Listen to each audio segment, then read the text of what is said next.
¿Qué proceso administrativo está haciendo la COFEPRIS con Psicofarma, que es una empresa que abastece medicamentos para las enfermedades psiquiátricas, ¿no? Entonces, ¿qué procedimiento? Porque es lo que dicen en las farmacias, que porque no hay abasto de estos medicamentos psiquiátricos. Yo creo que sí hay abasto, lo que pasa es que hay más control. ¿Puedes tú explicarlo?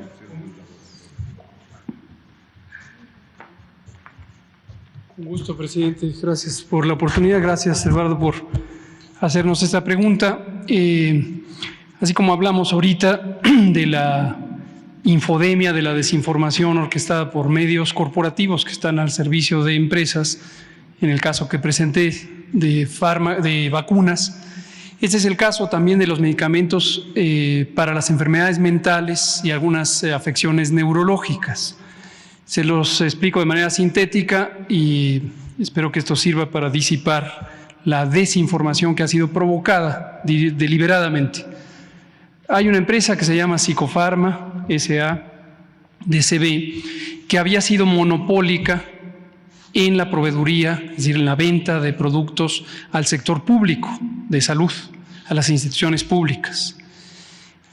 Entre otras razones, ya era inquietante que hubiera un monopolio, prácticamente era un monopolio, una sola compañía que le proveía de estos medicamentos al gobierno por muchos años. Sin embargo, cuando empezó nuestra administración, pues trabajamos con lo que había, se le compraron varios años seguidos a esta empresa y en fechas más recientes, quizá un año, año y medio, empezó a ocurrir una falta de cumplimiento de los contratos. La empresa posponía las fechas de entrega, hacía entregas parciales, iba fallando en su responsabilidad, afectando obviamente al sector público de salud. Esto fue motivo de una serie de observaciones y sanciones por parte de la Secretaría de la Función Pública, que obviamente solo tiene competencia para sancionar a una empresa como proveedora del segmento público, de las instituciones públicas gubernamentales. La empresa, por supuesto, ha sido libre de proveer al sector privado. Pero adicional a eso, COFEPRIS realizó una inspección de las dos plantas de esta empresa que están en la Ciudad de México y se encontraron múltiples anomalías preocupantes. Algunas tienen que ver con la fabricación misma de los productos, una contaminación cruzada, residuos de un medicamento que quedaban en la línea de producción y se mezclaban con otro medicamento distinto. Obviamente eso no es aceptable.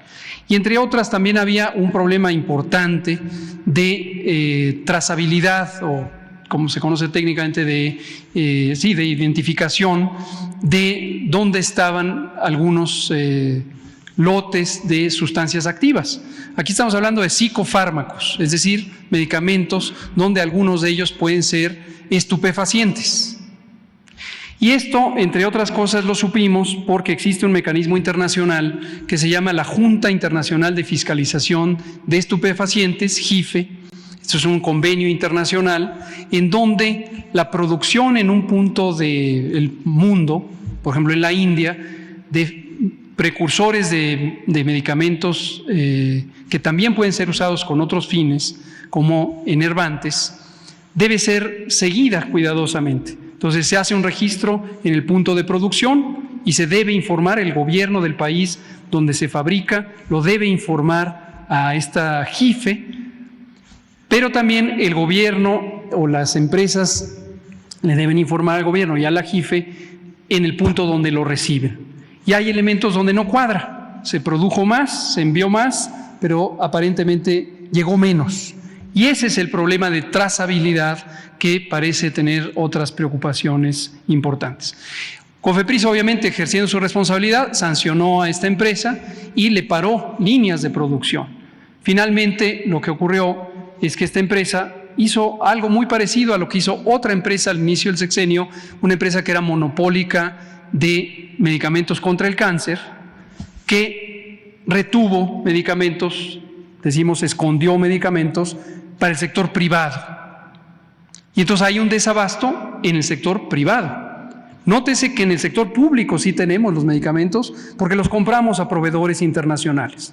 Termino diciendo, en referencia a la infodemia, algunos periódicos, Reforma fue el primero, sacan noticias, también comentaristas médicos de hospitales privados, asesores de negocios de salud, hicieron la idea de que el gobierno había fracasado o fallado en su empeño de comprar medicamentos y que podría ser una mala planeación. No. En el sector público tenemos medicamentos contra estos problemas de salud mental y neurológicos, donde falló es en el sector privado. ¿Por qué razón? Porque esta empresa era también casi monopólica para el sector privado y hoy no le está proveyendo de medicamentos porque los escondió. Y la presión que quieren ejercer en este momento, como en su momento lo hicieron para la empresa PISA, que es a la que me refiero con los medicamentos oncológicos al inicio del sexenio, quieren hacer esta presión para que la sociedad, la ciudadanía, nos presione a que COFEPRIS le quite las sanciones. ¿Cuál es absurdo? Obviamente la COFEPRIS ejerce su responsabilidad al cuidado de la población y no hay razón para que se le quiten estas sanciones. Estamos trabajando ahorita en un mecanismo en el que el sector público, donde sí tenemos los medicamentos, pueda recibir a las personas que normalmente se atienden de estos padecimientos en el sector privado, de modo que de manera expedita se les puedan también surtir recetas en el sector público. No vamos a mandar medicamentos al sector privado, por supuesto. Esta es la historia. Gracias. Muy bien. Vamos